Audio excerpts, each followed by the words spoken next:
great governor. I think we were thinking alike when we both wore the strong red. You know how to grow strong women, that's for sure. We see that with Kim Reynolds, we see it with Joni Ernst, we see it with Marionette, we see it with Ashley. Y'all continue to understand that. So I will tell you this now, just stop with me and we're done. You don't need to watch anybody else.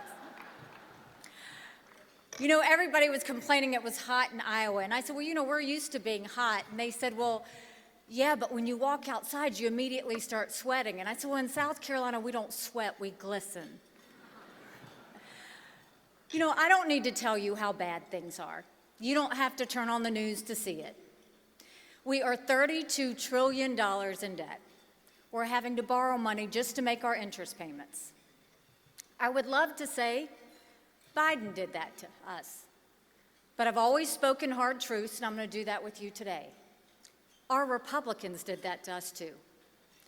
You go back and look at that $2.2 trillion COVID stimulus bill that they passed with no accountability, that expanded welfare, that has now left us with 90 million Americans on Medicaid, 42 million Americans on food stamps.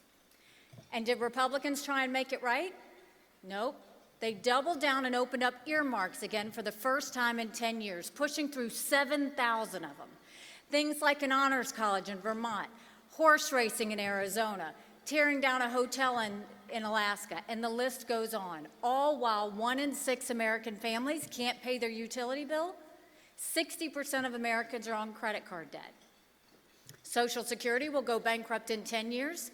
Medicare will go bankrupt in 8. You look at our education system and you see that our 13-year-olds are at the lowest levels of reading and math that they've been in decades. And then you go and you look at the border.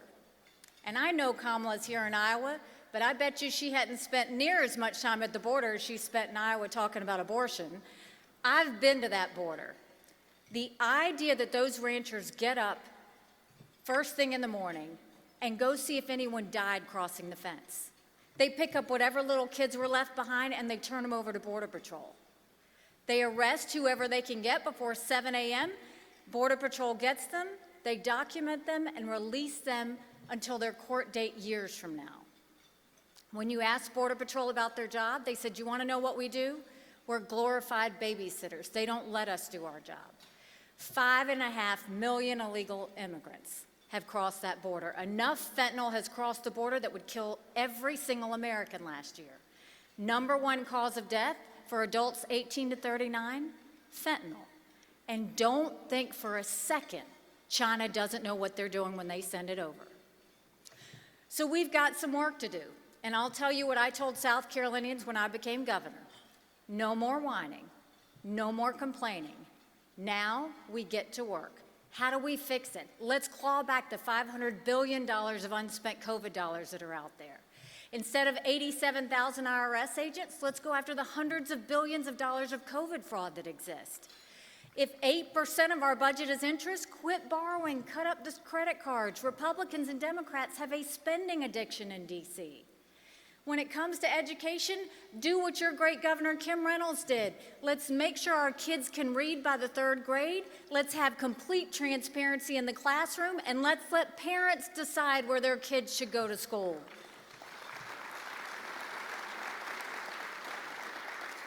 When it comes to the border, we'll do what we did in South Carolina, but we'll take it national. We'll do a national E-Verify program. We'll put 25,000 Border Patrol and ICE agents on the ground and let them do their job.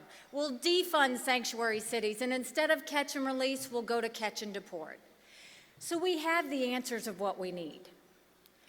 But look at all of those issues, and D.C. hasn't handled any of them. That's why we have to have term limits in D.C. once and for all. And if this week didn't prove it to you, we've got to have mental competency tests for anyone over the age of 75. That's not being disrespectful. These are people who are making decisions on our national security. They're making decisions on our economic policy. These aren't tough tests. This is, you say the word that matches, you say, tell me 4 words that start with the letter A. What town were you born in? How many grandchildren do you have?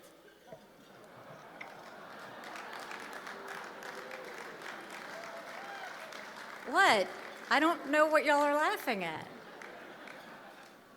We need to start getting D.C. in order. But Biden has proven to be incredibly weak, and Kamala is not up for the job. And I will continue to say a vote for Joe Biden is a vote for Kamala Harris. That's who we're actually running against. We have to make sure she doesn't win. And when you look at our national security, look at the fact that we've got a Chinese spy balloon going over our country. You've got Russia invading Ukraine. You've got China on the march. You've got North Korea testing ballistic missiles and Iran building a bomb. But none of that would have happened had we not had that debacle in Afghanistan. My husband's a combat veteran. He deployed to Afghanistan.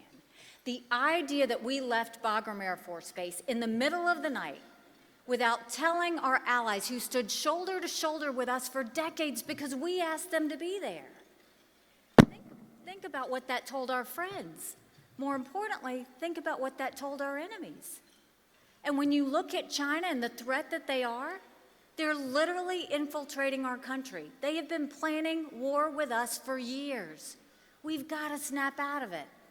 And Biden's not the one to do it. So while we have those issues, we know how to fix this.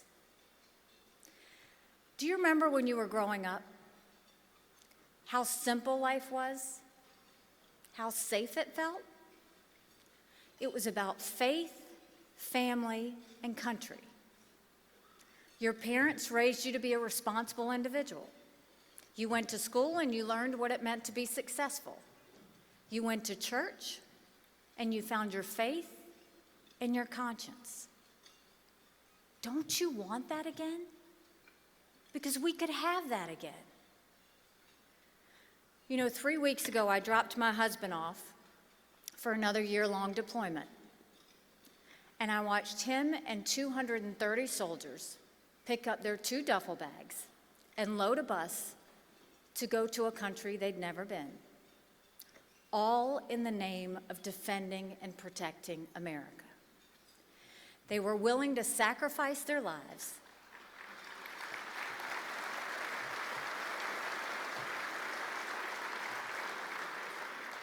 They're willing to sacrifice their lives and their families because they still believe in this amazing experiment that is America. So if they're willing to fight for us there, we should be willing to fight for America here.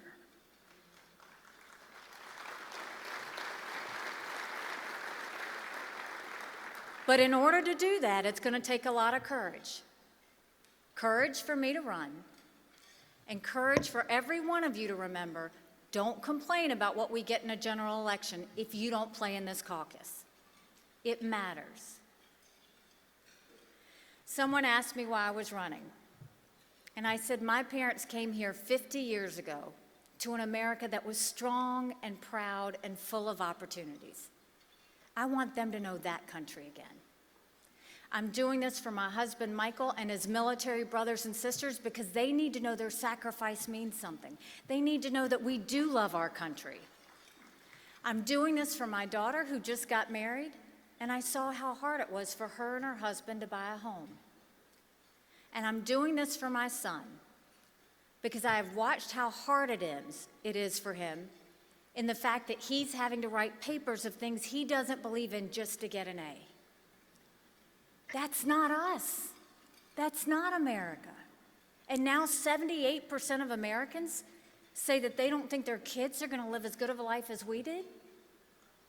We can't be okay with that. I'm not okay with that. We have a country to save. But if we pull together, if we commit, and we remember that even on our worst day, we're blessed to live in America, I promise you, our best days are yet to come. So join me, go to NikkiHaley.com, and let's make sure we save our country once and for all. God bless you. Thank you so much.